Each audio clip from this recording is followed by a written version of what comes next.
हाँ जी, कैसे हैं आप लोग? आई होप आप सभी अच्छे होंगे और आई होप आपकी स्टडी भी अच्छी चल रही होगी। तो आज का जो हमारा टॉपिक है वो है हमारा BPCG 174 और बुक का नाम है हमारा साइकोलॉजी एंड मीडिया। तो आज की वीडियो में हम इस बुक को कवर करेंगे, यानी कि इस बुक के कुछ इंपॉर्टेंट क्वेश्चन जो कि आपके पिछले ईयर के क्वेश्चन पेपर में आए हुए हैं और साथ में बुक से भी कुछ को कलेक्ट किया गया है। तो अब हम इसको स्टार्ट करते हैं। इस बुक में हमारे टोटल जो ब्लॉक दिए गए हैं ना, वो टोटल 4 है और क्वेश्चन भी इन चारों ब्लॉक से लिए गए हैं। तो हम क्वेश्चन को शुरू करने से पहले मैं आपको थोड़ा सा समझा दूं, ये जो साइकोलॉजी और मीडिया है वो एक्चुअली है क्या। तो सबसे पहले ये जो शब्द है ना, यानी कि जो वर्ड है साइकोलॉजी, क्या होता है। तो देखिए, साइकोलॉजी का मतलब होता है, ये एक तरह से स्टडी होती है जो हमारे मन के, हमारे बिहेवियर के, हमारे फीलिंग के, या फिर जो हमारा बिलीव किसी चीज़ को लेकर बैठ जाता है ना, उससे हम लोग बोलते हैं साइकोलॉजी। यानी कि एक स्टडी होती है जो हमारे ही मनोविज्ञान को दर्शाती है, यानी कि हमारे मन के भाव को दर्शाती है। अब हम ये जानते हैं कि मीडिया क्या होता है, यानी कि ये जो साइकोलॉजी और ये मीडिया है, ये दोनों एक दूसरे से जुड़ी हुई है और इसके बीच के जो अध्ययन किया जाता है ना, लोगों के मन के भाव को किसी मीडियम के थ्रू जब हम एक्सप्रेस करते हैं ना, तो वो इसके बीच की स्टडी को हम लोग बोल सकते हैं। ऐसे आप समझ सकते हो। अब देखिए, एक पॉइंट में अगर मैं आपको समझाऊं कि ये जो साइकोलॉजी और मीडिया है, यानी कि हम अगर कुछ चीज़ देखते हैं तो उसका असर हमारे ऊपर पड़ता है और वही चीज़ें जो है हमारे बिहेवियर में, हमारे हैबिट में देखने को मिलती है। तो वही है, यानी हम अपने मानसिक जो क्षमताएं हैं उसे विकसित करते हैं, या जिस चीज़ का हमारे ऊपर असर पड़ता है वो होता है साइकोलॉजी। तो ऐसे आप इसे समझ सकते हैं। तो इस बुक में आपको स्पेशली, अगर आप पूरा बुक पढ़ते हैं तो पूरा बुक आपको पढ़ने की ज़रूरत नहीं है, आप बस इसका सम बेसिक पॉइंट जो दिया गया है उसे कवर कर लेंगे तो ये बुक आपका ऑलमोस्ट कंप्लीट हो जाएगा। बिकॉज इसमें इंसान के बिहेवियर और उनके ऊपर क्या असर पड़ती है, मीडिया कौन कौन से हैं उनसे, तो ये सब चीज़ें आपको इसमें जानने को मिलेगी। तो अब हम आते हैं क्वेश्चन आंसर पे। तो देखिए, ये जो क्वेश्चन है इसके आंसर के थ्रू मैं आपके बहुत सारे टॉपिक को क्लियर कर दूंगी, तो आपको प्रॉब्लम नहीं होगी इस बुक को समझने में। हमारा पहला जो क्वेश्चन है वो है सोशल मीडिया जो शब्द है उसका आपको वर्ण करना है और साथ में मानव जो संज्ञान, जो व्यवहार है, जो हमारा बिहेवियर है, उस पर मीडिया और सोशल मीडिया के प्रभावों को आपको लिखना है। अब हम आंसर के थ्रू ये जो सोशल मीडिया जो शब्द है ना, उसको हम अच्छे से समझ लेते हैं। तो देखिए, अभी के टाइम में सोशल मीडिया जो है वो कोई छोटा वर्ड तो है नहीं, बिकॉज अभी के टाइम में हर कोई सोशल मीडिया को यूज़ करता है और बहुत ज़्यादा करता है। तो देखिए, सोशल मीडिया जो है वो इंटरनेट पे आधारित होता है, हम सबको पता होता है, और ये एक मंच होता है, यानी कि एक प्लेटफॉर्म होता है जिस पर डिफरेंट टाइप के लोग जुड़े होते हैं, अपनी बातों को और दूसरे की बातों को सुनते हैं, अपने जो विचार है, यानी कि अपना जो कॉन्सेप्ट है वो दूसरों से शेयर करते हैं। तो वो हमारा एक तरह से सोशल मीडिया पे, यानी कि एक प्लेटफॉर्म के थ्रू करते हैं। ऑनलाइन हम बहुत सारी चीज़ें करते हैं, जैसे कि एक ग्रुप बनाते हैं, सोशल नेटवर्क करते हैं, एक तरह से लोगों से बात करते हैं और बहुत सारी चीज़ इंटरनेट के थ्रू हम अलग अलग प्लेटफॉर्म पे अपने से, एक दूसरे से हम जुड़े हुए रहते हैं, अपने विचारों को, अपने नॉलेज को शेयर करते हैं, लेते हैं। सिंपली ये हमारा सोशल मीडिया कहलाता है। अब हम नीचे देखते हैं कि सोशल मीडिया के प्लेटफॉर्म जो है उसमें कुछ इम्पॉर्टेंट, यानी कि बहुत ज़्यादा जो फेमस है, जो लोग रियली में बहुत ज़्यादा पसंद करते हैं, वो कौन कौन से हैं उसे हम देख लेते हैं। तो देखिए, कुछ ऑनलाइन जो समुदाय, यानी कि कुछ ऑनलाइन कमेटी होती है, जैसे कि फेसबुक हो गया, ट्विटर हो गया, इंस्टाग्राम हो गया, एक तरह से व्हाट्सएप हो गया, टेलीग्राम हो गया। तो ये सब कुछ बहुत ज़्यादा फेमस प्लेटफॉर्म है जहाँ पर एक तरह से हम बहुत सारे लोगों का ग्रुप बनाते हैं, चैटिंग करते हैं, वहाँ पर भी हम कुछ नॉलेज को शेयर करते हैं, कुछ नॉलेज को लेते हैं, यानी कि एक तरह से ग्रुप टाइप में ये चैटिंग हो गई या फिर एक इंटरनेट का प्लेटफॉर्म है। अगला जो दिया गया है वो है सोशल नेटवर्क। जैसे कि सोशल नेटवर्क जो कि मोस्ट इंपॉर्टेंट है अभी के टाइम में, स्पेशली अगर आप बिजनेसमैन हैं, कि लिंक्डइन या फिर माई स्पेस, इस तरह के जो प्लेटफॉर्म है, ये सोशल नेटवर्क एक मीडियम है, बस मीडियम है। अब देखिए, ऑनलाइन कुछ फेमस मीडिया है जो कि हम रोज़ यूज़ करते हैं, जैसे कि यूट्यूब। जैसे अभी आप ये वीडियो देख रहे हो तो यूट्यूब के द्वारा देख रहे हो, यानी कि एक मीडियम के द्वारा आप देख रहे हो। बहुत तरह के आप मूवी देखते हो, वो आप नेटफ्लिक्स पे देखते हो। इस तरह के कुछ प्लेटफॉर्म है जहाँ पर हम नॉलेज को लेते हैं और साथ में हम कुछ देखते हैं, सुनते हैं। तो ये सब कुछ बहुत ज़्यादा फेमस, जो कि अभी लोग इसका बहुत ज़्यादा यूज़ कर रहे हैं। तो ये सब कुछ सोशल प्लेटफॉर्म है जिसका हम लोग हर रोज़ यूज़ कर रहे हैं आज के समय में। अब हम ये जानते हैं कि जो सोशल मीडिया है ना वो हमारे ऊपर क्या असर डाल रही है। तो देखिए हम सबको पता है कि हम जितना सोशल मीडिया यूज़ करते हैं, ये जितना हमारे लिए बहुत अच्छा सोर्स है, उतना ही हमारे लिए बुरा भी है। यानी कि इसके पॉजिटिव और नेगेटिव दोनों साइड हमें देखने को मिलते हैं। देखा जाए तो ये बहुत ज़्यादा पॉजिटिव है, हमें बहुत कुछ सिखाता है, लेकिन इसका बहुत ज़्यादा बुरा असर भी लोगों पे पड़ रहा है। तो वो किस तरीके से पड़ रहा है उसे हम जान लेते हैं। तो सबसे पहले हम ये जानते हैं कि ये जो सोशल मीडिया है इसके हमारे ऊपर पॉजिटिव साइड क्या पड़ते हैं। सबसे पहले जानकारी और जागरूकता हमें मिलती है, किसके थ्रू? सोशल मीडिया के थ्रू। यानी कि अगर कोई न्यूज़ रियली में बहुत ज़्यादा इंपॉर्टेंट है तो वो हमें सोशल मीडिया के थ्रू ही अभी मिलती है। अभी तो हमें कहीं और जाने की ज़रूरत ही नहीं पड़ती है, हमें यूट्यूब पे ही बहुत न्यूज़ मिल जाते हैं और एक तरह से हमारे अंदर जागरूकता पैदा होती है। जिस चीज़ का हमें नॉलेज नहीं होता है, हम आराम से यहाँ पर आते हैं और उस चीज़ को सर्च करते हैं और उससे रिलेटेड हमें बहुत सारे नॉलेज मिल जाते हैं। यानी कि एक तरह से हमें पॉजिटिव साइड इसके मिलते हैं कि हमें कोई भी चीज़ खोजने में टाइम नहीं लगता, हम इजीली चीज़ों को खोज लेते हैं। और दूसरा जो इसके अच्छे प्रभाव हमारे ऊपर मिलते हैं वो है राय और विश्वास को आकार देना। यानी कि देखिए हम बहुत तरह के लोगों के इंटरव्यू को सुनते हैं और उनकी राय को हम सुनते हैं, यानी कि उनका एडवाइस हम सुनते हैं, एक तरह से विश्वास करते हैं। तो कुछ अच्छे लोगों का अगर हम फॉलो करते हैं और उनसे रिलेटेड हम वीडियो को देखते हैं तो हमारे ऊपर बहुत ही अच्छा असर पड़ता है। बड़े बड़े लोगों को जो फेमस है, जो लाइफ में रियली में सक्सेसफुल है, उनके इंटरव्यू को लिया जाता है, उनके लाइफ एक्सपीरियंस को उनसे शेयर करवाया जाता है। तो वो सब चीज़ें हमारे ऊपर एक अच्छा प्रभाव डालती है, हमें विश्वास कराती है। तो इस तरह का भी हमारे ऊपर अच्छा प्रभाव पड़ता है। अगला जो हमें इससे फ़ायदा होता है, वैसे तो अनलिमिटेड फ़ायदे हैं, जैसे कि भाषा और संचार। अब देखिए हम जो है एक तरह से पहले के टाइम में क्या होता था कि हमें कोई भी लैंग्वेज सीखनी होती थी तो हमें अलग अलग जगह हमें जाना पड़ता था और एक तरह पैसे खर्च करके हमें सीखना पड़ता था। लेकिन अभी के टाइम में ये जो मीडिया आ गई है ना, सोशल मीडिया के थ्रू हम बहुत सारे लैंग्वेज को एक साथ सीख सकते हैं और साथ में हमें कहीं जाने की भी ज़रूरत नहीं है। हम इजीली इस प्लेटफॉर्म पे सीख सकते हैं, चाहे आप इंग्लिश सीखें, बंगाली सीखें, हिंदी सीखें या कोई भी भाषा अगर आप सीखते हैं तो आप इजीली सोशल मीडिया के थ्रू सीख सकते हैं। तो हम अलग तरह के डिफरेंट अपने स्किल को डेवलप कर सकते हैं और नई भाषाओं को भी हम सीख सकते हैं। अब हम आगे देखते हैं कि ये जो सोशल मीडिया है इसका प्रैक्टिकल इफेक्ट हमारे ऊपर क्या पड़ता है। देखिए मैं आपको पॉइंट के थ्रू इसलिए बता रही हूँ बिकॉज आपको पॉइंट के थ्रू ही आंसर को लिखना पड़ता है। तो देखिए हमारे ऊपर इसके प्रैक्टिकल असर भी पड़ते हैं, तो वो क्या है आप देख सकते हैं यहाँ पर। तो देखिए सबसे पहले हमें एक तरह से हमारे अंदर इंटरेस्ट आता है, हम नए नए आदत को अडॉप्ट करते हैं, अपनी लाइफ में उसको फॉलो करते हैं। तो नई आदतें भी लगनी बहुत ज़्यादा ज़रूरी होती है। यानी कि मान लीजिए आप हर रोज़ कुछ ऐसे लोगों की वीडियो देखते हैं जो कि रियली में बहुत ज़्यादा फिट है या फिर अच्छी आदतें उनके अंदर है, आपको एक इंटरेस्ट आता है और आप चाहते हो कि उस तरह की आदतों को आप खुद भी अपनी लाइफ में फॉलो करो और अपनी लाइफ में आगे बढ़ो। तो एक तरह से हमें प्रैक्टिकल लेवल पे भी खुद को इम्प्रूव करने में हेल्प करता है। अगला जो है एक तरह से ये जो सोशल मीडिया है हमें प्रैक्टिकली रूप से एक तरह से हमारे बिहेवियर को बहुत ज़्यादा इफेक्ट करता है।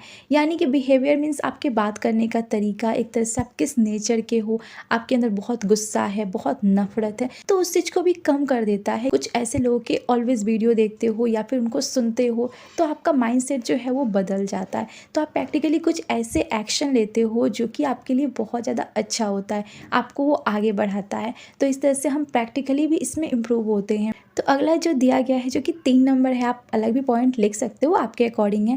तो देखिए सामाजिक संबंधों को प्रभावित करना, यानी कि मीडिया के थ्रू हम एक तरह से यानी कि सोशल जो गैदरिंग है उसको भी हम स्ट्रॉन्ग बनाते हैं। यानी कि मान लीजिए आप ऐसे लोगों को जो जानते ही नहीं हो पर आप उनको रोज़ देख रहे हो, रोज़ सुन रहे हो, उनसे आप एक कनेक्ट हो रहे हो, आपका एक रिलेशन बिल्ड हो रहा है। बेशक वो इंसान आपसे दूर है पर आप फिर भी उस इंसान से कनेक्ट हो रहे हो, आपका एक तरह से उससे अच्छा संबंध बन रहा है। तो इस तरह के भी हमें फ़ायदे होते हैं जो कि प्रैक्टिकली लेवल पे होते हैं। तो इस तरह से आप इसके कुछ प्रैक्टिकल फ़ायदे भी आप लिख सकते हो जो कि हम अपनी लाइफ में देखकर उसको हम लेने की कोशिश करते हैं। तो आई होप आपको ये पॉइंट समझ में आ गया। अब हम नीचे आते हैं जो कि हमारा है ये जो सोशल मीडिया है, तो इसके हमारे ऊपर कि सोशल मीडिया के और क्या क्या हमें फ़ायदे हो सकते हैं और हमारे ऊपर क्या इसका असर हो सकता है। तो देखिए यहाँ पर जल्दी मैं आपको समझा दे रही हूँ। तो देखिए यहाँ पर सामाजिक जुड़ाव को बढ़ावा देता है, यानी कि हम एक दूसरे से जल्दी कनेक्ट होते हैं, हम परिवार से भी कनेक्ट होते हैं, हम कहीं दूर भी हो तब भी हम उनसे कनेक्ट हो पाते हैं। अगला जो पॉइंट है वो है है शिक्षा और ज्ञान को बढ़ाना, यानी कि हम डिफरेंट टाइप की शिक्षा को लेते हैं, एजुकेशन को हम अपनी लाइफ में लेते हैं और एक तरह से हम अच्छे से सीख पाते हैं, यानी कि एक बहुत ही अच्छा सोर्स भी हमारे लिए बन सकता है एजुकेशन के फील्ड में, और बन भी रहा है। आप देख सकते हैं कि यूट्यूब के थ्रू लोग कितने तरह के एजुकेशन को ले रहे हैं, कहीं जाने की ज़रूरत भी नहीं पड़ रही है। तो इस तरह के हमारे ऊपर सोशल मीडिया के बहुत सारे पॉजिटिव प्रभाव हमें देखने को मिलते हैं। अब हम नीचे आते हैं और इसके नेगेटिव साइड को भी हम समझ लेते हैं। तो देखिए, सोशल मीडिया के नेगेटिव साइड भी हमें देखने को मिलते हैं और स्पेशली अभी तो लोग बहुत ही ज़्यादा ले रहे हैं। तो देखिए, सबसे पहला जो नेगेटिव साइड है वो है हमें एक तरह से डिप्रेशन में और एंजाइटी में ला के खड़ा कर देता है ये जो सोशल मीडिया है। अब ये कैसे, इसको मैं सिंपल लैंग्वेज में बोलूँ तो देखिए, अभी के टाइम में हम सोशल मीडिया के थ्रू खुद को और किसी दूसरे को कंपेयर करते हैं, अपनी लाइफ को दूसरे की लाइफ से हम कंपेयर करते हैं कि उसकी लाइफ इतनी अच्छी है, मेरी लाइफ इतनी ख़राब है, और एक तरह से हम ना चाहते हुए भी ना खुद को डिप्रेशन और एक तरह से स्ट्रेस से भर देते हैं, एंजाइटी में खो जाते हैं। तो देखिए, ये सब चीज़ें जो है ना वो एक तरह से यंगस्टर जो है ना, जो स्टूडेंट है, उनको बहुत ज़्यादा प्रभावित कर रही है, यानी कि उन पर बहुत ज़्यादा इफेक्ट डाल रही है, उनकी लाइफ को एक तरह से बर्बाद भी कर रही है। तो ये भी एक बहुत ही इंपॉर्टेंट एक तरह से नेगेटिव असर पड़ रहा है हमारे यंगस्टर पे। अगला जो है वो हमें सोशल मीडिया से एक तरह से ऐसी खबरें सुनने को मिलती है जो कि रियली में उसका कोई मतलब ही नहीं है, यानी कि एक तरह से फेक न्यूज़ बोल सकते हो, और एक तरह से हमें कंफ्यूज कर देता है। यानी कि हम बहुत तरह की अगर वीडियो भी देख लेते हैं एक ही टॉपिक पे, तो सबके अलग अलग कॉन्सेप्ट होते हैं और उससे हमें समझने में कन्फ्यूजन आ जाती है, यानी कि हमें समझ में ही नहीं आता है कि क्या राइट है और क्या रॉन्ग है, यानी कि हम कन्फ्यूज़ हो जाते हैं। और एक तरह से फेक न्यूज़ जो है वो एक तरह से लोगों को और ज़्यादा गुमराह कर देती है और लोग खुद ही कन्फ्यूज़ रहते हैं। तो ये भी जो है सोशल मीडिया के थ्रू बहुत सारे लोग करते हैं, यानी कि खबर जो है उल्टे पुल्टे फैला देते हैं और एक तरह से लोगों के अंदर कन्फ्यूज़न पैदा कर देते हैं। तो ये भी एक रीज़न है। अब अगला जो इसके नेगेटिव साइड है वो है छेड़छाड़ को बढ़ावा देना। तो अभी के टाइम में हम देखते हैं कि सोशल मीडिया के थ्रू एक तरह से छेड़छाड़ भी बहुत ज़्यादा बढ़ रही है। अब आप देखते होंगे अभी के टाइम में साइबर क्राइम जो है वो कितना ज़्यादा हो रहा है, यानी कि किसी के भी पासवर्ड को चुरा के उसके ईमेल आईडी को एक तरह से ख़राब कर दिया जा रहा है, उसके अकाउंट को ही हैक कर लिया जा रहा है, किसी के प्राइवेट फ़ोटो जो है उसको लीक कर दिया जा रहा है, किसी के मैसेज को लीक कर दिया जा रहा है। तो ये सब क्या है, एक तरफ से परेशानी तो हो रही है ना, लोग बिना मतलब के किसी के भी लाइफ में घुसने की कोशिश कर रहे हैं, तो एक तरह से उनके अंदर स्ट्रेस भी बढ़ रहा है और साथ में लोगों को परेशान भी किया जा रहा है। तो ये तो कुछ सम नेगेटिव इसके साइड मैंने आपको बताए, और इससे बहुत सारे क्राइम जो है वो सोशल मीडिया के थ्रू हो रहे हैं जिसको हम बता भी नहीं सकते। तो इस पॉइंट को आप लिख सकते हैं, इसके पॉजिटिव और इसके नेगेटिव साइड थोड़ा सा अच्छे से एक्सप्लेन करके। तो यहाँ पर इसका निष्कर्षण दिया गया है, तो उसे आप पढ़ सकते हैं और ये ईजी है, आराम से आप इसको कर सकते हैं। अब हम लोग अगले क्वेश्चन में आते हैं। तो हमारा दूसरा जो क्वेश्चन दिया गया है इसमें आपको करना है कि मीडिया और सोशल मीडिया के बीच में अंतर क्या है। देखिए, ये जो मैं आपको क्वेश्चन दे रही हूँ ये सारे आपकी बुक्स में दिए गए हैं, और इसके थ्रू अगर आप आंसर को अगर मैं समझाती हूँ तो आपका ये जो कॉन्सेप्ट है ना, यानी कि जो सोशल मीडिया है और ये जो मीडिया है, दोनों के बीच के अंतर को आप अच्छे से कर लेंगे। तो हम आंसर के थ्रू इसको अच्छे से समझते हैं। तो सबसे पहले हम ये जानेंगे कि मीडिया क्या होती है, और उसके बाद हम जानेंगे कि सोशल मीडिया क्या होती है। तो देखिए, सबसे पहले हम इसका डेफिनेशन देख लेते हैं। तो देखिए, मीडिया क्या है। मीडिया एक बहुत ही बड़ा शब्द है, यानी कि एक बहुत ही बड़ा है, इसमें बहुत सारी चीज़ें आती है जो किसी भी संचार के माध्यम को एक तरह से हमारे सामने प्रेजेंट करती है, जो कि एक तरह से जानकारी होता है वो किसी व्यक्ति के थ्रू हम जानते हैं, और इसमें एक तरह से प्रिंट होता है, इलेक्ट्रॉनिक होती है, और कुछ इंटरनेट मीडिया जो है शामिल है। तो मीडिया जो होता है वो एक बड़ा प्लेटफॉर्म होता है और इस पर बड़े बड़े लोग शामिल होते हैं। तो इस तरह से आप समझ सकते हैं, यानी कि एक बड़ा प्लेटफॉर्म मीडिया है। अब हम ये जानते हैं कि सोशल मीडिया क्या है। तो मीडिया तो आपको पता चल गया कि ये एक बड़ा प्लेटफॉर्म होता है, पर ये जो सोशल मीडिया है ना, ये जो होता है यह भी एक इंटरनेट आधारित यानी मीडिया होता है, जो कि लोगों को एक दूसरे के साथ जोड़ता है, उनके बीच में बातचीत कराता है, उनके इंफॉर्मेशन को लेता है और देता है। और सोशल मीडिया जो होते हैं इसके डिफरेंट टाइप के प्लेटफॉर्म होते हैं, जैसे कि अभी मैंने आपको ऊपर में बताया कि इसके ऑनलाइन ग्रुप्स होते हैं, सोशल नेटवर्क होता है, ऑनलाइन मीडिया के रूप में इसके डिफरेंट क्या है पार्ट्स है। अब देखिए, फेसबुक हो गया, इंस्टा हो गया, और भी जितने प्लेटफॉर्म है, तो ये सब एक तरह से सोशल मीडिया कहलाएंगे, यानी कि ये मीडिया के डिफरेंट पार्ट हैं। ठीक है, इस तरह से आप समझ सकते हैं। अब हम देखते हैं कि मीडिया और सोशल मीडिया के बीच में क्या अंतर है। ये तो हम लोगों ने ऊपर जो बात किया वो इसके डेफिनेशन था, बट अब हम इसके एग्जैक्ट जो अंतर है उसको हम जान लेते हैं। तो देखिए, सबसे पहला जो मीडिया है ना, तो मीडिया जो है वो एक तरह से एकल दिशा होता है, मैंने एक एकल दिशा में ये संचार यानी कि इन्फॉर्मेशन को देता है, जबकि सोशल मीडिया जो होता है वो दो तरफा से संचार को देता है। कि मीडिया जो होता है ना, वो इसमें जो चीज़ें शामिल की जाती है, जो चीज़ें बनाई जाती है, वो बनाने वाला कोई प्रोफेशनल होता है और वो बना के उसके बाद दर्शक यानी कि जो देखने वाले होते हैं उनके सामने प्रेजेंट किया जाता है। यानी कि जब तक ये बनेगा नहीं तब तक लोगों के सामने जाएगा नहीं। पर ये जो सोशल मीडिया है ना, तो इसमें देखिए जो यूज़र होते हैं ना, वो अपनी जानकारी को, अपने विचारों को साझा करते हैं, यानी कि वो लेते हैं और फिर देते हैं। अब इसका एक अच्छा एग्जाम्पल मैं अगर आपको समझाऊँ तो टिकटॉक। अब देखिए टिकटॉक पे जो रील्स बनते हैं वो नॉर्मल सभी लोग बनाते हैं, यानी कि ज़रूरी नहीं है कि उसमें कोई प्रोफेशनल हो वही बनाएगा और बाकी लोग देखेंगे, ऐसा नहीं है।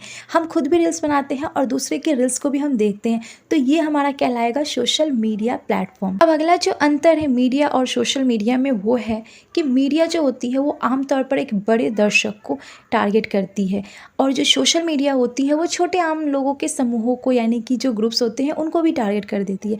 और मीडिया में हम अक्सर अपने नॉलेज को, यानी कि जो लोग बनाते हैं, वो सिर्फ एक तरह से प्रदान करते हैं, यानी कि सिर्फ देते हैं। और जो सोशल मीडिया होती है वो लेती है, देती है और अक्सर एक दूसरे को कनेक्ट करती है। हम एक दूसरे से बातचीत करते हैं, एक तरह से संबंध को बनाती है। अब एक तरह से हम न्यूज़ रिपोर्टर का यहाँ पर एग्जांपल ले सकते हैं, जो जानकारी को देते हैं, है ना। जबकि सोशल मीडिया जो है, जैसे छोटे मोटे प्लेटफॉर्म जो होते हैं, वो एक तरह से हमें जोड़ते हैं, यानी कि हम भी अपनी बात रखते हैं और वो भी अपनी बातों को बताते हैं। इस तरह से आप इसको समझ सकते हैं। अब अगला जो मीडिया और सोशल मीडिया में जो अंतर दिया गया है वो बहुत ज़्यादा इंपॉर्टेंट है और ईजी भी है आपको समझने में। तो देखिए मीडिया जो होता है ना, वो आमतौर पर किसी स्पेशल, यानी कि कोई कुछ प्रोफेशनल लोगों के द्वारा बनाई जाती है और इसको नियंत्रित, यानी कि इसको कंट्रोल भी किया जाता है। जबकि सोशल मीडिया जो है वो आम तौर पर जैसे कि जो यूज़र होते हैं ना, वही बना देते हैं और वही इसको नियंत्रण भी कर लेते हैं। जैसे कि मीडिया में हम एक तरह से जो सामग्री होती है वो एक तरह से आमतौर पर जो पत्रकार होते हैं, जो लेखक होते हैं ना, उनके द्वारा इसको पेश किया जाता है, यानी कि बनाया जाता है। जबकि सोशल मीडिया जो है वो आमतौर पर जो एक तरह से यूज़र होते हैं वो खुद ही अपनी चीज़ों को बनाते हैं। अब देखिए कंटेंट हो गया, तो हम अगर रील्स वगैरह बनाते हैं, यानी कि हम अपने अकॉर्डिंग अपने कंटेंट को हम प्रेजेंट करते हैं। अब देखिए यूट्यूब पे आप देखते होंगे तो कितने तरह के आपको वीडियो मिलते होंगे, स्पेशली रील्स में, कि कुछ अच्छे होते हैं, कुछ ख़राब होते हैं, कुछ बहुत ज़्यादा ख़राब होते हैं। तो इस तरह से यानी कि इसमें जो यूज़र होते हैं ना, उसके जो कंटेंट है उसको बनाते हैं। तो इस तरह से आप इसे समझ सकते हैं। तो आई होप आपको मीडिया और सोशल मीडिया के बीच में क्या अंतर है वो समझ में आ गया। यानी कि मीडिया एक बड़ा प्लेटफॉर्म होता है, बड़ा मीन्स बहुत ज़्यादा, और ये एक बहुत ही ज़्यादा ऑडियंस को टारगेट करता है। जबकि सोशल मीडिया होता है वो छोटा प्लेटफॉर्म होता है और इसमें एक तरह से हम छोटे मोटे दलों को भी, यानी कि छोटे मोटे ग्रुप को भी हम एक तरह से टारगेट करते हैं। अब हम अगले क्वेश्चन में आते हैं, जो कि 3 नंबर है। ये क्वेश्चन भी आपका इंपॉर्टेंट है, जो कि है पड़ा सामाजिक संबंधों का अर्थ आपको लिखना है। तो ये जो संबंध होता है ना, ये क्या होता है, हमें किस तरह से हमारे जीवन में प्रभाव डालता है। तो सबसे पहले ये जो कॉन्सेप्ट है ना, पड़ा सामाजिक, ये क्या है और ये संबंध क्या है, उसे हम जान लेते हैं। तो सिंपल मैं आपको इसको समझाने से पहले एक पॉइंट आप पूछूंगी कि अगर आपको पूछा जाए कि आपका आइडियल कौन है, आप किसको फॉलो करते हैं, तो आपका आंसर होगा, नाम बताएंगे। इसमें क्या होता है ना कि ये जो संबंध होता है ना, वो एक तरफा होता है। ये जो संबंध मैं आपको समझा रही हूँ ना, ये एक तरफा होता है, जो एक व्यक्ति और एक मीडिया पात्रों के द्वारा होता है। यानी कि कोई कलाकार, यानी कोई एक्ट्रेस हो सकता है, कोई एक तरह से फुटबॉलर हो सकता है, यानी किसी भी फील्ड का हो सकता है, मूवी का हो सकता है, स्टडी का हो सकता है, कोई भी हो सकता है। अब देखिए, मान लीजिए कि मैं आपसे बोलूं कि आप अपने इंस्टाग्राम पे बहुत सारे लोगों को आप फॉलो करते हैं, जिसमें से आप बहुत सारे लोगों को जानते हैं और बहुत सारे लोगों को नहीं जानते। स्पेशली कुछ ऐसे लोगों को आप फॉलो करते हैं जो कि बहुत ज़्यादा सक्सेसफुल है, पर आप उनसे कभी मिले नहीं है ना। अब मान लीजिए मैं आपसे बोलूँ कि आप प्रियंका चोपड़ा को फॉलो कर रहे हैं, सचिन जी को फॉलो कर रहे हैं, आप रतन टाटा जी को फॉलो कर रहे हैं, तो इस तरह से जो बड़े बड़े लोग हैं उनको आप फॉलो कर रहे हैं, तो पर आप उनसे मिले हैं, तो आपका आंसर होगा मे बी नहीं, है ना। तो इस तरह से जो लोग हैं उनको तो आप जानते नहीं हो, उनको तो आप कभी मिले नहीं हो, पर उनसे आपका एक अटैचमेंट है, यानी मे बी आपको उनके काम के चलते आप उनको अपना आइडियल या फिर आप उनको फॉलो कर रहे हो।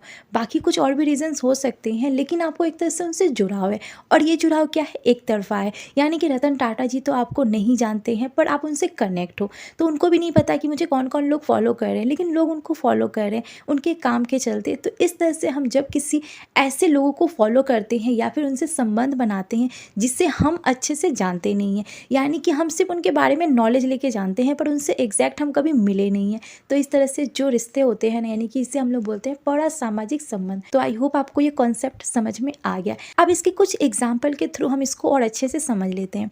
तो जैसे पहला जो इसका एग्जाम्पल दिया गया है, अब मान लीजिए कोई एक व्यक्ति है जिसके एक तरह से फेवरेट जो पर्सन है वो कोई संगीतकार हो सकता है, यानी कि कोई सिंगर हो सकता है, या फिर कोई एक एक्टर हो सकता है या एक्ट्रेस हो सकती है। यानी कि मान लीजिए वो उससे मिला नहीं है पर उसके एक्टिंग के थ्रू, उसके काम के थ्रू उसको पसंद करता है और उससे एक रिलेशन बिल्ड कर लेता है।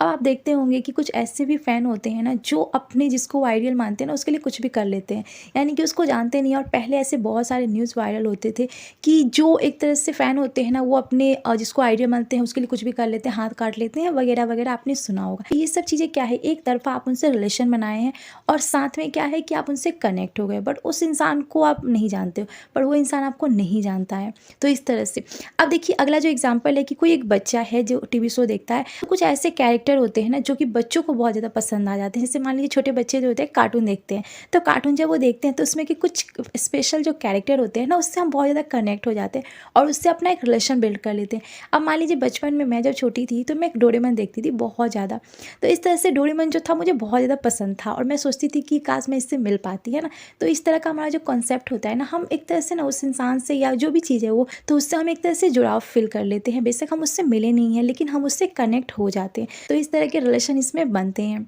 अब अगला जो दिया गया है कि ये कोई भी फील्ड के लोग हो सकते हैं जिससे हम एक तरह से मजबूत रिश्ता बना लेते हैं और उसको हम फॉलो करने लगते हैं, वही चीज़ें इसमें दी गई है। इस तरह से हम लोगों से कनेक्ट हो जाते हैं और उनसे अपना एक रिलेशन बिल्ड कर लेते हैं। तो यहाँ पर कुछ और भी पॉइंट दिए गए हैं जो कि अलग अलग एग्जाम्पल में है, जिससे आप नोट कर सकते हैं। किसी के आकर्षण से हम एक तरह से उसकी ओर अट्रैक्ट हो जाते हैं और एक तरह से उससे कनेक्ट हो जाते हैं। बेशक वो इंसान हमें देखे या ना देखे, पर हम उससे एक अलग ही रिलेशन बना लेते हैं।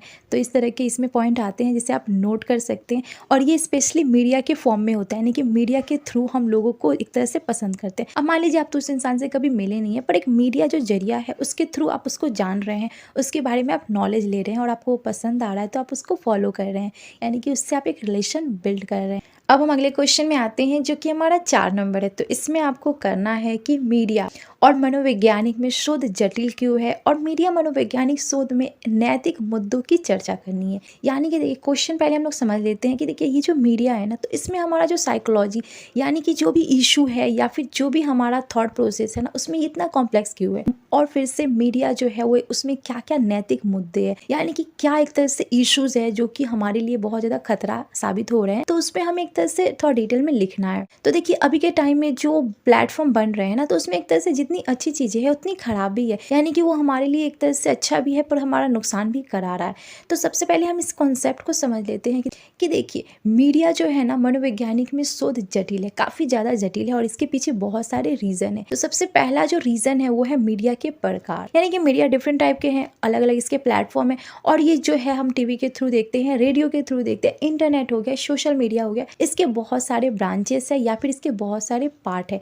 अब हम देखते हैं कि यह जो है पहला जो रीज़न बताया गया वो है हमारा व्यक्तिगत, यानी कि हमारा पर्सनल कुछ रीज़न हो सकते हैं। यानी कि देखिए सोशल मीडिया पे अलग अलग तरह के लोग होते हैं, सबका माइंडसेट अलग होता है, सबके सोचने का तरीका अलग होता है। अब मान लीजिए अगर आप कोई प्लेटफॉर्म देख रहे हैं, उसमें उम्र बहुत ज़्यादा मैटर करता है कि आप किस उम्र के हैं, तो आपकी सोच उसी लेवल की होगी। अब एक छोटा बच्चा को देखे तो उसका जो नज़रिया होगा उस चीज़ को लेकर वो अलग होगा। यानी कि एक तरह से हमारी संस्कृति, हमारे उम्र या फिर हम किस कास्ट के हैं, क्या हमारा लिंग है, वो चीज़ें भी हमारे ऊपर बहुत ज़्यादा असर डालती है, और उसके थ्रू हमारी राय जो होती है किसी चीज़ को लेके वो अलग होती है। जैसे कि लोग बोलते हैं लड़कियां जो होती है बहुत ज़्यादा सेंसिटिव होती है, तो वो किसी चीज़ में एक तरह से दयापूर्ण देखती है, तो ये आप चीज़ सोच सकते हैं। तो ये हमारा पर्सनल कुछ कारण हो सकता है, तो ये भी एक इशू बन जाता है। अब मान लीजिए कोई टॉपिक है जिसको आप समझ रहे हो, तो सबके समझने का जो तरीका होगा ना वो अलग होगा। अगला जो रीज़न है वो है इन्वायरमेंट रीज़न। अब इन्वायरमेंट रीज़न कैसे है उसको हम लोग देख लेते हैं। अब देखिए मीडिया का प्रभाव हमारे पर्यावरण पे भी पड़ता है, और प्लस पर्यावरण में जो लोग रहते हैं ना उनके ऊपर भी पड़ता है, यानी कि हमारे परिवार, हमारे दोस्त और भी जितने लोगों से हम कनेक्टेड होते हैं उन सभी से होता है। अब देखिए ये भी रीज़न तो हो सकता है, और एक तरह से हमें इस पे भी ध्यान रखनी चाहिए, यानी कि जो मीडिया प्लेटफॉर्म है उस पे भी जो लोग बनाते हैं, तो ये जो प्रॉब्लम है इसको दूर करनी चाहिए, यानी कि ऐसे मीडिया को हमें रखनी चाहिए जो कि हमारे पर्यावरण के लिए क्या हो, सही हो, यानी कि उसको ज़्यादा नुकसान ना पहुँचाए, तब जाके ऐसे हमें प्लेटफॉर्म को रखने चाहिए अपने इन्वायरमेंट में। अब हम आगे देखते हैं कि ये जो है ये क्या क्या इशू प्रेजेंट करता है लोगों के लिए। हम तो यूज़ तो करते हैं मीडिया का, सोशल मीडिया का, बट इसके क्या इशू होते हैं हमारी लाइफ में उससे हम देख लेते हैं। तो देखिए पहला जो इशू होता है ना, जो लोग इसके यूज़ करता होते हैं ना, तो उनकी सुरक्षा को लेकर। अब मान लीजिए कि कोई व्यक्ति है जो सोशल मीडिया में बहुत ज़्यादा इन्वॉल्व है, यानी कि काम कर, उसके डाटा को सही से संभाल के रखना और गोपनीय रखना, यानी कि सीक्रेट तरीके से रखना, जो कि कोई और उसको गलत तरीके से यूज़ ना कर पाए, पर लोग कर लेते हैं समटाइम। तो ये जो प्लेटफॉर्म बन रहा है ना, तो उनको इस चीज़ का ध्यान रखना चाहिए। अगला जो इसमें इशू है ना, कि जो लोग इस चीज़ का यूज़ करते हैं तो उनको एक तरह से ध्यान में रख के उनके डाटा को ऐसे रखना चाहिए, या फिर उनको एक तरह से जो यूज़र है उनको नुकसान ना पहुँचे, यानी कि एक के चलते बाकियों को नुकसान ना पहुँचे, इस तरह का भी हमें इसमें ध्यान रखना चाहिए और इस प्रॉब्लम को भी हमें दूर करना चाहिए। अगला जो इसमें इशू होता है वो स्पेशली जब हम इसको यूज़ करते हैं तो एक तरह से सभी लोगों की बातों को सुननी चाहिए, यानी कि सबका ओपिनियन जो है वो किसी चीज़ को लेकर अलग होता है, पर फिर भी उसकी जानकारी को लोगों तक पहुंचानी चाहिए। और एक तरह से हमें डेटा को सुरक्षित रखना चाहिए, यानी कि हम जो डाटा सोशल मीडिया पे रखे हुए हैं तो वो हमारी मर्ज़ी के बगैर कोई और उसका यूज़ ना करे, जो कि साइबर क्राइम टाइप के हो जाते हैं, कि हमसे बिना पूछे हमारे डाटा को, हमारे कुछ पर्सनल चीज़ों को एक तरह से लीक कर दिया जाता है। तो इस चीज़ का भी हमें ध्यान रखना चाहिए, और ये सब जब तक सही नहीं होगा तब तक हमारे लिए ये जो मीडिया है एक तरह से इशू का काम करेगी, यानी कि ये सारी प्रॉब्लम को हमें दूर करने की कोशिश करनी चाहिए। स्पेशली ये जो प्लेटफॉर्म है इनमें इस तरह के सुधार हमें करने चाहिए। अब हम अगले क्वेश्चन में आते हैं जो कि 5 नंबर है। तो ये भी क्वेश्चन इंपॉर्टेंट है। तो इसमें आपको करना है कि रूढ़िवादी क्या है, इसके गठन में मीडिया की क्या भूमिका है। अब ये जो रूढ़िवाद है ना, रूढ़िवादी क्या है और इसके जो गठन है ना, इसका जो फाउंडेशन है ना, तो इसमें मीडिया की क्या भूमिका है। तो सबसे पहले हम ये जानते हैं कि रूढ़िवाद है क्या और इसका क्या रोल होता है हमारे समाज में और लोगों के ऊपर। तो सबसे पहले मैं आपको ये क्लियर कर दूं कि रूढ़िवाद जो होता है वो एक तरह से राजनीतिक फिलॉसफी होती है। यानी कि मान लीजिए अगर मैं आपसे बोलूं कि सती प्रथा जो पहले चलती थी, अगर उसको हम लोग कंटिन्यू करेंगे तो क्या लोग मानेंगे? बहुत सारे लोग बोलेंगे नहीं ये चीज़ें गलत है, लेकिन देखिए वो चीज़ें जो थी पहले थी, यानी कि वो रूढ़िवादी एक कॉन्सेप्ट था जो कि लोगों को लगता था कि सही है, कुछ लोगों को ऐसा लगता था, लेकिन अभी उसको हम लोग चेंज कर दिए। यानी कि समय के हिसाब से हमने अपनी रूढ़िवादी जो विचारधारा है उसको हम लोगों ने कम कर दिया है, लेकिन फिर भी कुछ ना कुछ जो रूढ़िवाद है वो अभी भी हमारे समाज में फैला हुआ है, यानी कि लोगों का माइंडसेट उसी तरह का बना हुआ है। अब इसमें बहुत सारी चीज़ें आ सकती है, जैसे कि हम देखते हैं जादू टोना, आप देखते होंगे लोग विश्वास करते हैं, अभी भी करते हैं। तो ये सब क्या है? रूढ़िवादी, यानी कि पहले से चलती आ रही है, एक फिलॉसफी है जो कि लोगों के माइंड में फिक्स हो गई है।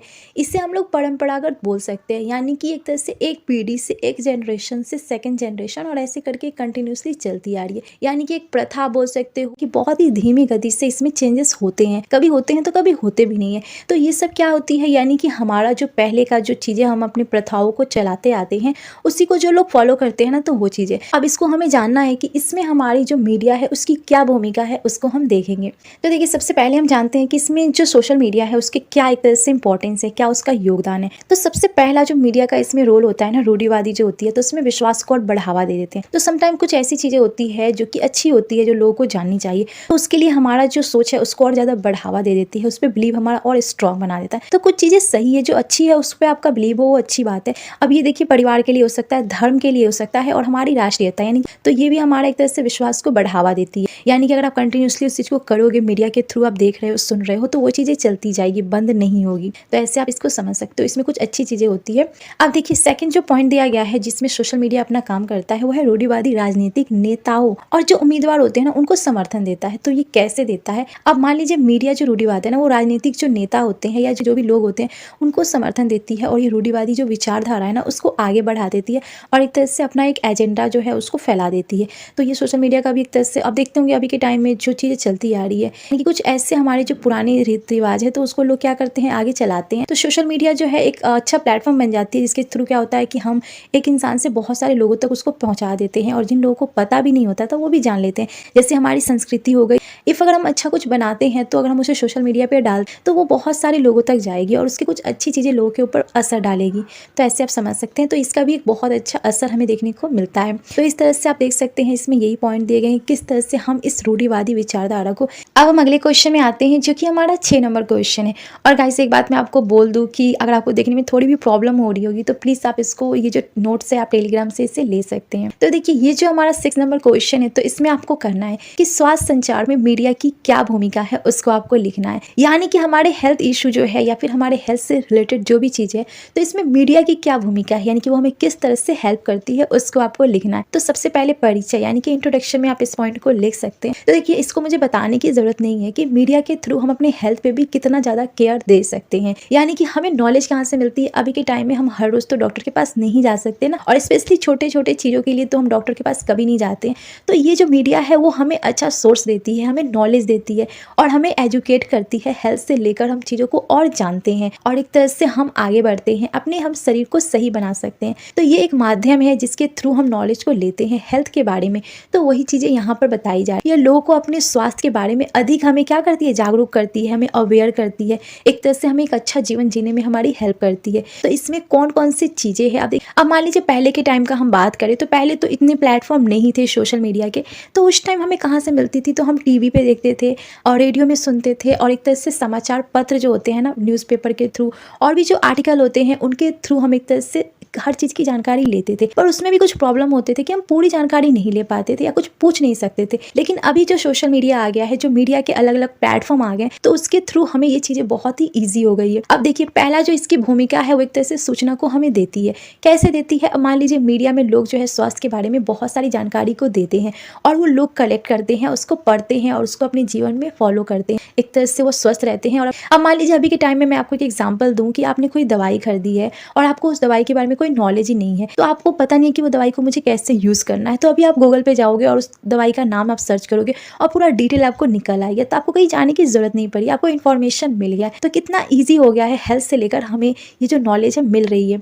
अगला जो हमें सोशल मीडिया जो एक तरह से बेनिफिट देती है वो है हमें जागरूकता बढ़ा देती है, यानी कि हमें अवेयर कर देती है। हमारी कोई भी स्वास्थ्य संबंधी जो भी प्रॉब्लम्स होते हैं तो उसके लिए हम सोशल मीडिया पे सर्च करते हैं। अगला जो पॉइंट है, जो जैसे कि व्यवहार बदलना, यानी कि बिहेवियर को भी हम चेंज कर सकते हैं, यानी कि हम अपनी लाइफ में कुछ अच्छी हैबिट को अडॉप्ट कर सकते हैं जो कि हमारे हेल्थ से लेकर हो सकती है। अब देखिए जैसे कि आप रोज किसी ऐसे फिट इंसान की वीडियो देखते हैं जो कि देखने में बहुत स्मार्ट है और उसका बॉडी बहुत अच्छा है, यानी कि वो हेल्दी बहुत ज़्यादा है, उसको कोई बीमारी नहीं है। तो उस टाइम आपको देखकर आप सोचोगे कि मैं भी ऐसा बिहेवियर बनाऊँ कि मेरा भी लाइफ इसी तरह का हो जाए, मेरा भी जो शरीर है ऐसा हो जाए। तो उस टाइम आप खाने को लेकर एक तरह से जानकारी लोगे, एक तरह से क्या नियम से आपको फॉलो करनी चाहिए, आपको रोज एक्सरसाइज करनी चाहिए, आपको शराब हो गया या फिर जो भी स्मोकिंग है उससे आपको बचना चाहिए।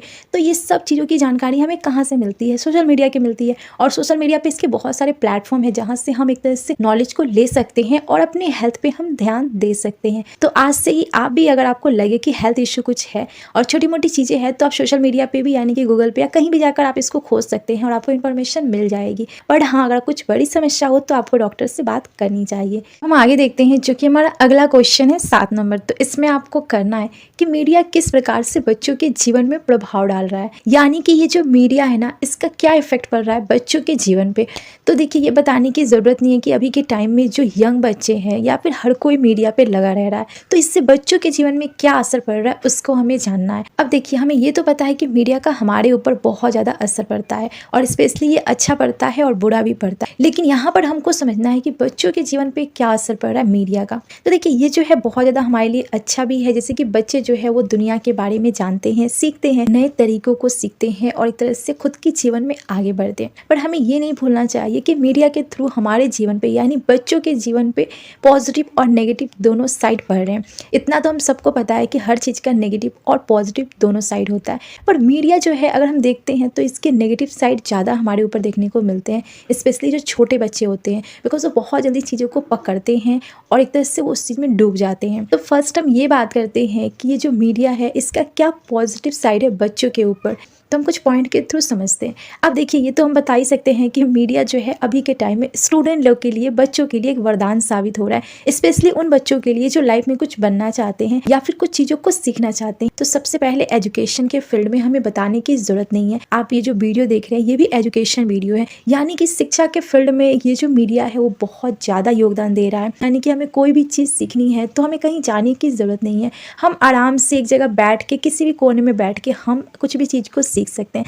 बस हमारे अंदर वो चाह होनी चाहिए सीखने। और अभी के टाइम में जो हम देखते हैं किताबों के थ्रू हमें पहले पढ़ना पड़ता था, लेकिन यानी कि कोई भी सब्जेक्ट को हम ईजिली मीडिया के थ्रू, जिसके अलग अलग प्लेटफॉर्म है उसके थ्रू हम सीख सकते हैं। तो ये मोस्ट इंपॉर्टेंट है कि हमें एजुकेशन के फील्ड में ये जो मीडिया है वो बहुत ज़्यादा हेल्प करता है बच्चों के लिए। तो ये पॉजिटिव साइड हो गया। अब हम बात करते हैं कि सामाजिक कौशल, यानी कि देखिए मीडिया जो है वो बच्चों के लिए एक तरह से सोशल स्किल को डेवलप करता है। अब अगर हम रोज़ कुछ अच्छे कंटेंट को देखते हैं तो उनसे वो जुड़ाव फील करेंगे। वो समाज के संग कैसे बातचीत करना है, कैसे उस चीज़ को हैंडल करना है, किस टाइप के लोगों से कैसा बिहेवियर करना है, ये सारी चीज़ें जो है वो मीडिया सिखाता है बच्चों को।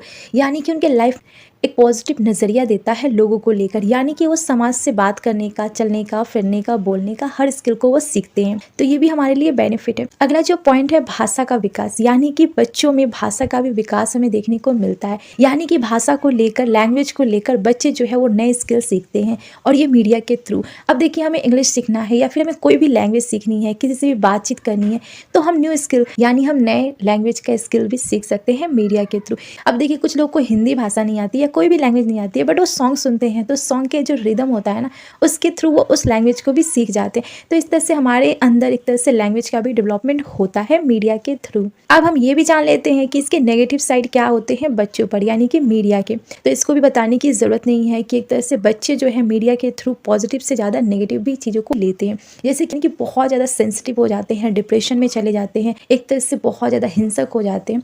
अब देखिए कुछ लोग जो होते हैं मीडिया का गलत यूज़ करते हैं और स्पेशली बच्चे लोग भी करते हैं। यानी कि उनको कुछ चीज़ का नॉलेज नहीं होता है तो वो मीडिया में उनको समझ में नहीं आता है कि वो किस तरह से उसको हैंडल करे। यानी कि हम देखते हैं बच्चे जो है हिंसा का शिकार हो जाते हैं, एक तरह से यौन यानी कि शोषण हो जाता है, और भी बहुत तरह के नेगेटिव जो चीज़ें हैं वो बच्चों की लाइफ में आ जाती है, जिनसे वो एक तरह से डिप्रेशन में चल जाते हैं, एंजाइटी भर जाती है, बहुत तरह के उन्हें स्ट्रेस हो जाते हैं, वो खुद को किसी और से कंपेयर करते हैं, इस तरह की प्रॉब्लम्स हो जाती है। और समटाइम ये प्रॉब्लम इतनी ज़्यादा हो जाती है जिसके चलते बच्चे जो है सुसाइड भी कर लेते हैं। तो ये चीज़ें भी हमें देखने को मिलती है, यानी कि मीडिया के ये नेगेटिव साइड है। अगला जो मीडिया के थ्रू बच्चों में गलत असर पड़ता है वो है अनुरूपता, यानी कि बच्चे जो है वो खुद को किसी दूसरे से कंपेयर करते हैं और उन्हें लगता है कि उन्हें दूसरों की तरह बनना चाहिए, और वो खुद को कम समझते हैं, खुद को एक तरह से बहुत ज़्यादा छोटा समझते हैं, और इस तरह से वो अपना जो सेल्फ कॉन्फिडेंट है उससे वो खो देते हैं। तो इस तरह की भी प्रॉब्लम हो जाती है। अगला जो पॉइंट है जो कि बहुत ज़्यादा इंपॉर्टेंट है, जो कि सोशल मीडिया में स्पेशली बच्चों लोग में देखने को मिलती है ज़्यादा, जो कि है लत, यानी किसी चीज़ का एडिक्शन। यानी कि मान लीजिए सोशल मीडिया अभी के टाइम में बच्चों को एक तरह से लत लग गई है हर चीज़ की, स्पेशली रील्स की। अब देखिए हम जो है अभी के टाइम में कितने रील्स बच्चों देखते हैं, यानी कि लत लग गई है जिसको छुड़ाना बहुत ही मुश्किल हो गया, जिसके चलते उनका फोकस लेवल जो है वो कम हो रहा है और वो किसी चीज़ पे फोकस नहीं दे पा रहे, जैसे कि अपनी पढ़ाई पर हो गया या कोई स्किल को सीखने में वो दिन भर सोशल मीडिया पर लगे रहते हैं। एक उनको एडिक्शन हो गया है जिसके चलते उनको लगता है कि ये चीज़ें सही है, बट ये चीज़ें जो है गलत है, और ये चीज़ें जो है बच्चों की लाइफ को बर्बाद कर रही है। तो इस तरह से आप समझ सकते हैं। तो इस तरह के कुछ पॉजिटिव और नेगेटिव साइड जो है वो बच्चों पे भी हमें देखने को मिलते हैं मीडिया के थ्रू। अब हम आगे आते हैं, जो कि हमारा अगला क्वेश्चन है 8 नंबर, और ये क्वेश्चन जो है आई थिंक लास्ट है। तो देखिए इसमें आपको करना है, अगर आपने प्रीवियस ईयर के क्वेश्चन पेपर देखे होंगे तो आपने देखा होगा टिप्पणी भी आपको उसमें लिखने को मिली होगी। तो देखिए पहला आपको टिप्पणी जो लिखना है वो है मीडिया में अपराधों का निरूपण करना है, और अगला जो क्वेश्चन आपको करना है वो साइबर अपराध और इसका वर्गीकरण क्या है। तो ये दोनों के ऊपर हम बात कर लेते हैं, इसको आपको कैसे लिखना है। तो सबसे पहले जो आपको लिखनी है वो है मीडिया में अपराधों का निरूपण क्या होता है। अब देखिए मीडिया में जो क्राइम्स होते हैं ना, तो उसको हम किस तरह से रोक सकते हैं और क्या क्या चीज़ों को हमें यूज़ करनी चाहिए। तो देखिए अभी हम सबको पता है कि मीडिया जो है एक तरह से एक बहुत अच्छा सोर्स भी है और ये बहुत ही गलत सोर्स भी है, जो कि लोगों को परेशान भी करता है, और ये बहुत ज़्यादा जटिल है, यानी कि बहुत ज़्यादा कॉम्प्लेक्स है। तो और इसमें बहुत चीज़ें आती है। अब मीडिया के भी बहुत सारे प्लेटफॉर्म है। तो सबसे पहला जो देखिए इसको रोकने का, ये जो क्राइम मीडिया के थ्रू लोग करते हैं ना, तो इसमें सबसे इम्पॉर्टेंट है कि जो आम जनता है ना, उनको परफेक्ट नॉलेज दी जाए कि वो चीज़ों को समझ सके, उनको ऐसे एजुकेट किए जाए कि इस तरह के जो क्राइम है उनको वो रोक सके, और ऐसी कभी भी प्रॉब्लम हो तो वो सही से उस चीज़ का हैंडल कर सके। तो इसमें रिपोर्ट वगैरह होते हैं और बहुत सारे प्लेटफॉर्म के थ्रू हम इस चीज़ को कर सकते हैं। अब इसमें क्या क्या रीज़न है जो कि लोगों को लेकर प्रॉब्लम्स होती है। तो अब हम ये जानते हैं कि ये जो मीडिया में जो अपराध अपराध होते हैं ना, जो क्राइम्स होते हैं, तो इसके पीछे क्या रीज़न है और इसको हम कैसे रोक सकते हैं, दोनों चीज़ों पे हम बात करेंगे। तो सबसे पहले देखिए मीडिया के प्रकार। अब हम सबको पता है मीडिया डिफरेंट टाइप के होते हैं, जैसे कि हम न्यूज़पेपर के थ्रू भी चीज़ों को जान जाते हैं, टेलीविज़न हो गया, रेडियो हो गया, और भी सोशल प्लेटफॉर्म है जिसके थ्रू हम रिपोर्ट कर सकते हैं। यानी कि मान लीजिए आपके संग कुछ गलत होता है तो आपके पास बहुत सारी चीज़ें यानी कि बहुत सारे प्लेटफॉर्म अवेलेबल है और उस चीज़ को आप लोगों से शेयर कर सकते हो। बट समटाइम क्या होता है, इसी मीडिया का लोग गलत फ़ायदा उठा लेते हैं, और समटाइम क्या होता है ना, लोग इसका बहुत ज़्यादा गलत फ़ायदा उठा लेते हैं और इसका नुकसान भी कर देते हैं, जिसके चलते मीडिया जो है एक तरह से बदनाम भी हो जाती है। तो ये सब चीज़ें इसमें आती है, तो इस तरह से आप इसे समझ सकते हैं। अब देखिए मीडिया जो है एक तरह से, नीचे में एक पॉइंट दिया गया है जो मैं आपको समझा दूं कि देखिए हम जानते हैं कि मीडिया जो है बहुत अच्छा है, यानी कि सोशल मीडिया जिसमें हम न्यूज़ जो चैनल है उनकी भी बात कर सकते हैं। यानी कि देखते होंगे आप समटाइम क्या होता है कि अप्रमाणीय, यानी कि जिसका कोई बेसिक कुछ ऐसे न्यूज़ भी हमें सोशल मीडिया के थ्रू देखने को मिल जाते हैं जो कि एक तरह से रियल नहीं होते हैं, फ्रॉड टाइप के होते हैं और लोगों को गुमराह कर दिया जाता है ऐसे न्यूज़ से। तो ये भी है, इस चीज़ का भी हमें ध्यान रखना है कि मीडिया जो है कुछ गलत चीज़ें ना करे, और आपको जल्दी किसी चीज़ पे विश्वास नहीं करनी है। सबसे पहले आपको उसको रिसर्च करना है और उसके बाद उस चीज़ को जाननी है और फिर उस पर बिलीव करना है। अब हम ये जानते हैं कि मीडिया में सबसे पहले जो इसकी प्रायोरिटी है वो, तो देखिए ये जो पॉइंट दिया गया है इसमें जो मीडिया होते हैं ना, मीडिया जो कंपनी होते हैं ना, लाइक जो बड़े बड़े रिपोर्टर होते हैं, न्यूज़ रिपोर्टर होते हैं, तो वो जो चैनल होते हैं ना, वो क्या करते हैं ना, उन न्यूज़ पे ज़्यादा ध्यान देते हैं जो कि वायरल टाइप का हो, यानी कि जिसमें एक तरह से लोगों को, देखिए लोगों को क्या देखने में इंटरेस्ट आता है, जो इंटरेस्टिंग चीज़ें हो, कुछ झूठी चीज़ें हो गई हो, कुछ अफवाह हो गई है, तो ये चीज़ें लोग ज़्यादा देखना पसंद करते हैं। यानी कि अच्छी चीज़ें लोगों को जल्दी पसंद नहीं आती है पर बुरी चीज़ें जल्दी आती है, तो न्यूज़ वाले भी इसी तरह के रिपोर्ट दिखाते हैं, तो इस तरह से भी इसके प्रॉब्लम्स हो जाते हैं। अगला जो पॉइंट दिया गया है वो है सामाजिक मानदंड। तो ये क्या होता है, देखिए इसके कहने का मतलब ये है कि मीडिया जो है, जो भी अपराध होते हैं ना, जो भी क्राइम होते हैं ना, तो उसको किस तरीके से लेता है और उसका क्या प्रभाव होता है लोगों पर। अब इसका एक अच्छा एग्जाम्पल अगर हम लोग देखते हैं तो अमेरिका में हिंसा अक्सर अपराधों की रिपोर्ट की जाती है और इसके बहुत सारे विषय भी होते हैं। देखिए समटाइम क्या होता है ना कि ये जो रिपोर्ट होते हैं ना, इसका बहुत ज़्यादा लोगों के ऊपर असर देखने को मिलता है, लेकिन हम कुछ ऐसे कदम भी उठा सकते हैं और इस चीज़ को हम रोक सकते हैं। तो उसमें क्या क्या चीज़ें हमें करनी चाहिए, यानी कि हमें क्या चीज़ों का ध्यान रखना चाहिए जिसके थ्रू लोगों में गलत इन्फॉर्मेशन ना पहुंचे। तो देखिए सबसे पहले मीडिया की विभिन्नता बढ़ानी चाहिए, यानी कि मीडिया के विभिन्न जो प्लेटफॉर्म है ना, उसमें ऐसे दृष्टिकोण या ऐसे विस्तार हमें करने चाहिए जिसके थ्रू लोगों में एक तरह से सही सूचना यानी कि राइट इन्फॉर्मेशन पहुंच सके। तो उसके लिए भी हमें कुछ कदम और कुछ नियम लागू करने चाहिए। अब देखिए अगली जो मीडिया की जिम्मेदारी होनी चाहिए वो है, यानी कि देखिए मीडिया को इस चीज़ का ध्यान रखना चाहिए कि अगर वो कोई भी रिपोर्ट को लोगों को दिखा रही है तो उसके पीछे एक तरह से सही ट्रुथ को एकदम सही क्लियरली खोजना चाहिए और उसको पूरी तरह से रिसर्च करके उसके बाद उस क्राइम को लोगों तक पहुंचाना चाहिए और दिखाना चाहिए, जिससे क्या होगा कि लोगों में गलत इन्फॉर्मेशन नहीं पहुंचेगी और उन्हें सही इन्फॉर्मेशन मिलेगी। मीडिया की जिम्मेदारी होती है कि वो सही इन्फॉर्मेशन लोगों तक पहुंचाए। अब हम अगले पॉइंट पे आते हैं, यानी कि अगला जो क्वेश्चन जिस पे हमें टिप्पणी लिखनी है वो है साइबर अपराध क्या है और इसका वर्गीकरण करना है। तो साइबर क्राइम पे मैंने एक डिटेल वीडियो बनाया है, तो आप उसको देख सकते हैं, मैं लिंक डाल दूंगी। तो देखिए सबसे पहले हम आंसर के थ्रू समझते हैं कि साइबर क्राइम होता क्या है और उसके बाद हम इसको आगे जानेंगे। तो सबसे पहले देखिए साइबर क्राइम जो होता है ना, वो एक तरह से ऐसा अपराध होता है ना जो कि कंप्यूटर के फॉर्म में होता है, यानी कि नेटवर्क के माध्यम से होता है और इसमें बहुत सारी चीज़ें होती है। तो फर्स्ट आप ये जानिए कि साइबर क्राइम जो होता है वो एक डिजिटल फॉर्म में होता है। अब इसमें क्या क्या चीज़ें की जाती है, तो सबसे पहले इसमें क्राइम जो लोग करते हैं वो एक तरह से हैकिंग करते हैं, यानी कि अभी के टाइम में नॉर्मल है कि आप देखते होंगे किसी की भी ईमेल आईडी के पासवर्ड को लोग चुरा लेते हैं और उसका गलत फ़ायदा उठाते हैं, यानी कि कंप्यूटर सिस्टम में नेटवर्क के थ्रू कुछ ऐसे वायरस को प्रवेश कर देते हैं जिसके चलते वो कंप्यूटर को हैक कर लेते हैं और उसके अंदर के सारे डाटा को वो चोरी कर लेते हैं, इस तरह की हैकिंग करके। तो ये भी मीडिया के थ्रू ही किया जाता है। अगला जो इसमें आता है यानी कि साइबर क्राइम में, वो है फिशिंग। फिशिंग मीन्स ये जो होता है कि लोगों को अपने यानी कि जो पर्सनल जानकारी है ना, या फिर पासवर्ड हो गया, क्रेडिट कार्ड नंबर हो गया, इन चीज़ को वो धोखेबाजी से यानी कि कुछ फ्रॉड मैसेज के थ्रू वो लोगों से ले लेते हैं और फिर उसका वो गलत फ़ायदा उठाते हैं, यानी कि वो उनके बैंक से पैसे ले लेते हैं या फिर कुछ अलग चीज़ें भी करते हैं।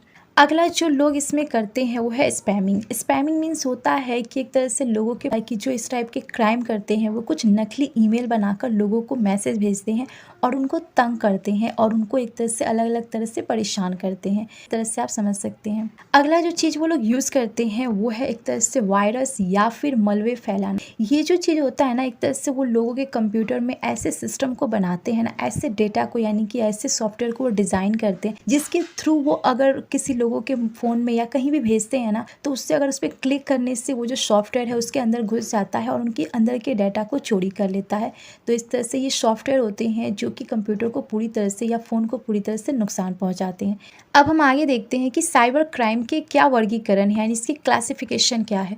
तो देखिए, ये जो है इसके भी बहुत टाइप्स के होते हैं। अब सबसे पहले हम जानते हैं जो पर्सनल अपराध यानी कि व्यक्तिगत अपराध इसमें क्या होते हैं। यानी कि मान लीजिए किसी व्यक्ति के पर्सनल जो उनकी पहचान है और एक तरह से उनका जो भी इमेज है ना लोगों की नज़र में, उसको बदनाम कर देना, यानी कि कुछ अलग उल्टे पुल्टे को लेकर किसी वीडियो में जोड़कर उनको एक तरह से सोशल मीडिया पे वायरल करा देना, यानी कि उनको बदनाम करना। सिंपली आप समझ सकते हो। तो ये किसी पर्सन के लिए किया जाता है। अगर किसी को दुश्मनी हो तो वो इस तरह की हरकतें करता है ऐसे लोगों के साथ। अब अगला जो इसमें होता है वो है संपत्ति का अपराध, यानी कि फाइनेंशियल लॉस करा देते हैं, यानी कि फाइनेंशियली लॉस करा देते हैं। यानी कि कुछ ऐसे संगठन हो गया या फिर कुछ ऐसे ग्रुप हो गए या फिर कुछ ऐसे व्यक्तियों के खिलाफ उनके, इसमें जो होता है ना कुछ ऐसे बड़े ग्रुप होते हैं ना, या फिर किसी एक ही इंसान के पर्सनल कुछ डिटेल यानी कि उनके क्रेडिट कार्ड के नंबर को लेकर एक तरह से धोखाधड़ी करके उनके पैसों को निकाल लिया जाता है और इसमें आतंकवाद हमला भी शामिल होता है।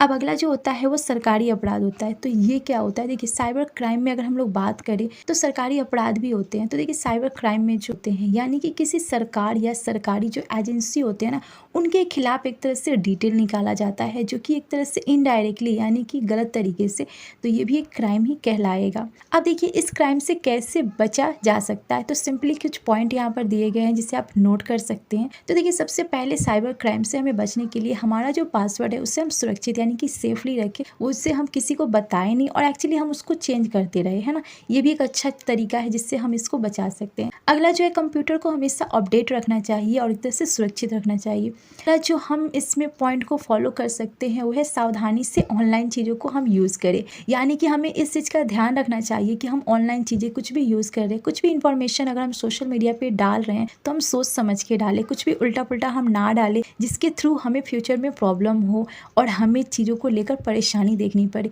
तो ऐसे इंफॉर्मेशन को ही हमें डालनी चाहिए, यानी कि हमें बहुत सोच समझ के ये जो ऑनलाइन जो चीज़ें हैं उसका यूज़ करनी चाहिए। तो इस तरह के कुछ पॉइंट अगर हम फॉलो करते हैं तो हम इस साइबर क्राइम से बच सकते हैं। और एक और पॉइंट मैं बता दूं जो कि मैंने लिखा नहीं है, और वो है कि हमें इसके बारे में लोगों को जागरूकता देनी चाहिए। तो आई होप ये क्वेश्चन आपके लिए हेल्पफुल रहेंगे, और इससे अगर आपको थोड़ी भी हेल्प हुई हो तो please like, comment and please subscribe this channel guys, because video बनाने में रियली में बहुत मेहनत लगता है। और एक और आपसे रिक्वेस्ट करूँगी कि अगर आपको देखने में थोड़ी भी प्रॉब्लम हो रही है तो उसके लिए सॉरी, और इसके नोट्स जो है आप टेलीग्राम से ले सकते हैं और आप इसका यूज़ कर सकते हैं। And thanks for watching this video.